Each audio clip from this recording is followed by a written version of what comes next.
जय श्री राम। सनातन धर्म की जय। हर हर महादेव।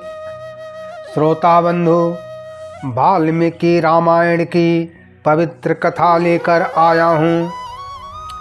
अगस्त्य ऋषि कहते हैं, रघुनंदन बल के अभिमान से सदा उन्मत्त रहने वाला रावण महोदर, प्रहस्त, मारीच, सूक, सारण तथा सदा ही युद्ध की अभिलाषा रखने वाले वीर धूम्राक्ष इन 6 मंत्रियों के साथ लंका से चल पड़ा।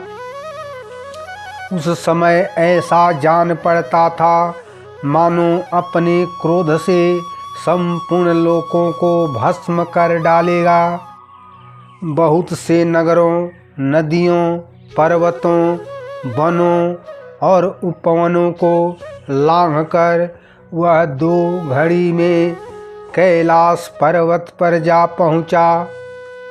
यक्षों ने जब सुना कि दुरात्मा राक्षस राज रावण ने युद्ध के लिए उत्साहित होकर अपने मंत्रियों के साथ कैलाश पर्वत पर डेरा डाला है, तब वे उस राक्षस के सामने खड़े न हो सके।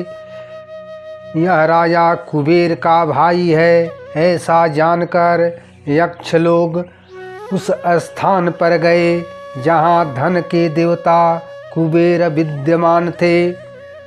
वहाँ जाकर यक्षों ने उनके भाई का सारा अभिप्राय कह सुनाया। तब कुबेर ने युद्ध के लिए यक्षों को आज्ञा दे दी। फिर तो यक्ष बड़े हर्ष से भरकर चल दिए। जय श्री राम।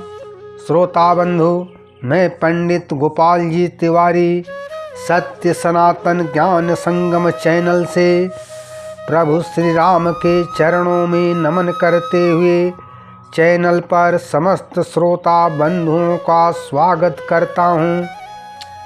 आज वाल्मीकि रामायण से रावण का मंत्रियों सहित यक्षों पर आक्रमण और यक्षों की पराजय की कथा लेकर आया हूँ। हमारा प्रयास पौराणिक कथाओं को जन जन तक पहुँचाना है। सनातन धर्म की जय।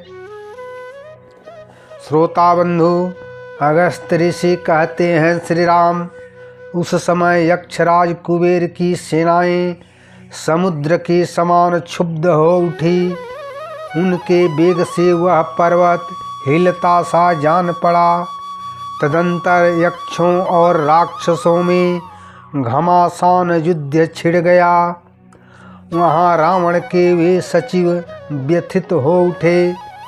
अपनी सेना की वैसी दुर्दशा देखकर निशाचर दशग्रीव बार बार हर्षवर्धक सिंहनाद करके रोषपूर्वक यक्षों की ओर दौड़ा। रावण के जो सचिव थे वे बड़े भयंकर पराक्रमी थे। उनमें से एक एक सचिव हजार हजार यक्षों से युद्ध करने लगा। उस समय यक्ष जल की धारा गिरने वाले मेघों के समान गदाओं, मुसलों, तलवारों, शक्तियों और तोमरों की वर्षा करने लगे। उनकी चोट सहता हुआ दशग्रीव शत्रु सेना में घुसा। वहाँ उस पर इतनी मार पड़ने लगी कि उसे दम लेने की भी फुर्सत नहीं मिली। यक्षों ने रावण का वेग रोक दिया। यक्षों के शस्त्रों से आहत होने पर भी उसने अपने मन में दुख नहीं माना।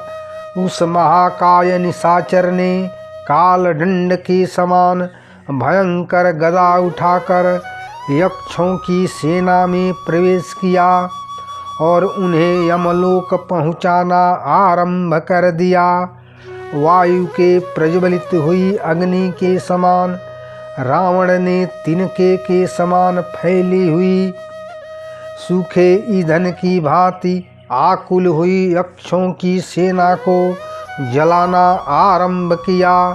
जैसे हवा बादलों को उड़ा देती है, उसी तरह महोदर और शुक आदि महामंत्रियों ने वहाँ यक्षों का संहार कर डाला। अब वे थोड़ी ही संख्या में बचे रहे। कितने ही यक्ष शस्त्रों के आघात से अंग भंग हो जाने के कारण समरांगण में धाराशायी हो गए। कितने ही रणभूमि में कुपित हो अपने तीखे दांतों से ओठ दबाए हुए थे।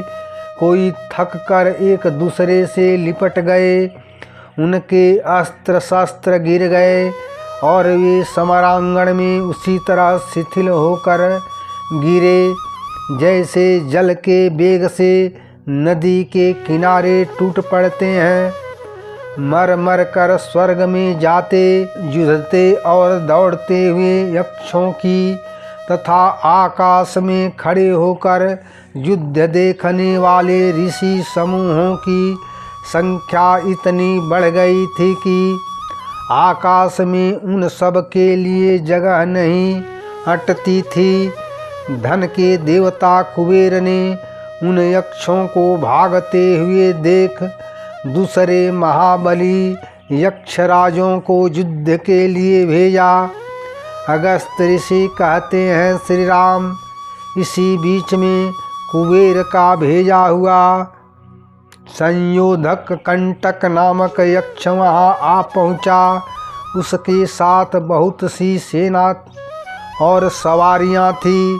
उसने आते ही भगवान विष्णु की भांति चक्र से रणभूमि में मारीच पर प्रहार किया। उससे घायल होकर वह राक्षस कैलाश से नीचे पृथ्वी पर उसी तरह गिर पड़ा जैसे पुण्य क्षीण होने पर स्वर्गवासी ग्रह वहाँ से भूतल पर गिर पड़ते हैं। 2 घड़ी के बाद होश में आने पर राक्षस मारीच स्वस्थ होकर लौटा और उस यक्ष के साथ युद्ध करने लगा। तब वह यक्ष भाग खड़ा हुआ। श्रोता बंधु, तदंतर रावण ने अलकापुरी के फाटक में जिसके प्रत्येक अंग में स्वर्ण जड़ा हुआ था तथा जो नीलम और चांदी से भी विभूषित था, प्रवेश किया। वहाँ द्वारपालों का पहरा लगता था। वह फाटक ही सीमा थी। उससे आगे दूसरे लोग नहीं जा सकते थे। अगस्त ऋषि कहते हैं, श्री राम जब निशाचर रावण फाटक के भीतर प्रवेश करने लगा तब सूर्यभानु नामक द्वारपाल ने उसे रोका। जब यक्ष के रोकने पर भी वह निशाचर न रुका और भीतर प्रविष्ट हो गया, तब द्वारपाल ने फाटक में लगे हुए एक खंभे को उखाड़कर उसे 10 ग्रीव के ऊपर दे मारा। उसके शरीर से रक्त की धारा बहने लगी, मानो किसी पर्वत से गेरू मिश्रित जल का झरना गिर रहा हो। पर्वत शिखर के समान प्रतीत होने वाले उस खंभे की चोट खाकर भी वीर 10 ग्रीव की कोई भी क्षति नहीं हुई।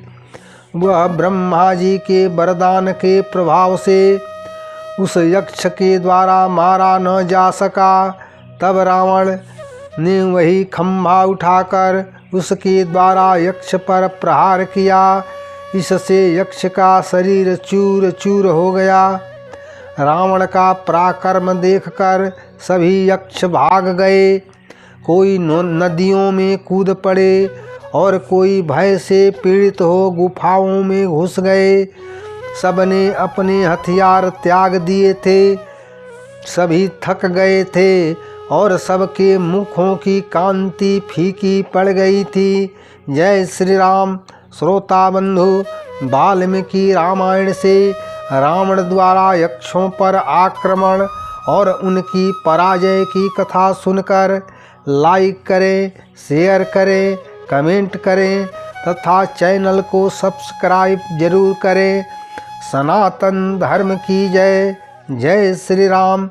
हर हर महादेव।